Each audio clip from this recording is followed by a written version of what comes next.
everybody, and welcome to another special episode of In the Driver's Seat with Debizzle. On this episode, we have another special guest, and of course, it is the Queen of Supercars. Thank you so much for joining us.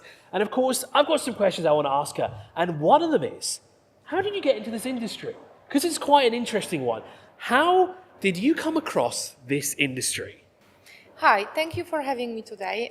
This is a very good question. I believe that everything you do in life, if you want to succeed and if you want to take it farther, you have to be very passionate about it. So the passion for supercars started a long time ago when I was a small girl and I've seen Lamborghini Diablo.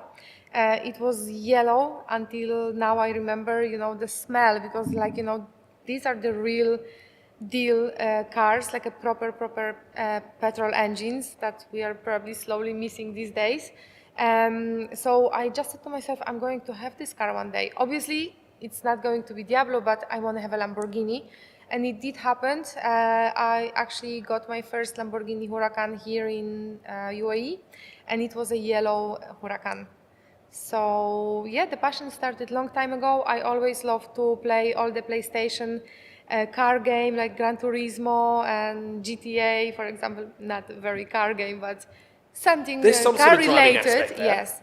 And I love to watch Top Gear. I collected mini cars. I had all the car magazines. Like, I was not like a girly girl playing with dolls. I was all about cars.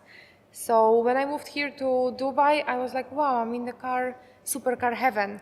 And it was the perfect match. It absolutely was, and I saw potential to do something crazy in here. I decided to stay, and yes, here I am, Queen of Supercars. So you're not just posting that you have these supercars, that they're in your own private collection. You're also selling them. Now, I remember we spoke before. You actually used Debizzle to find cars to sell.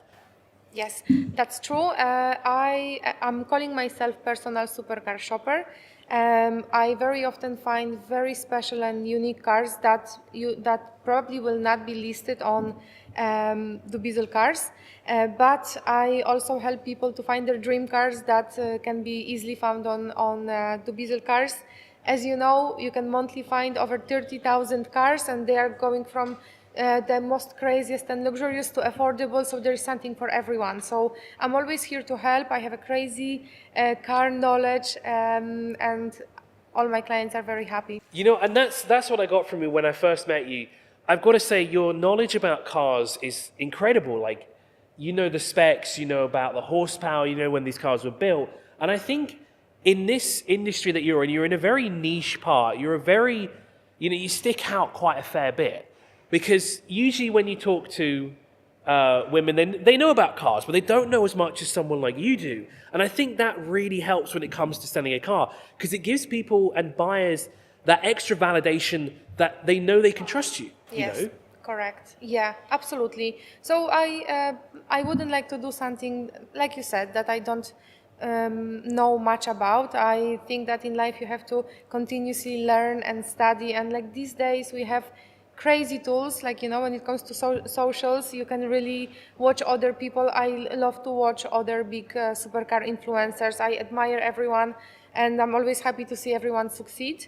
Yes, when it comes to female in the supercar social media or lifestyle, it's like we are smaller group, but with time you can build, like you said, trust, and if you have a good knowledge, like, people will start to take you more serious. So it took some time to get there, but here I am. I've got two questions before we finish this up now.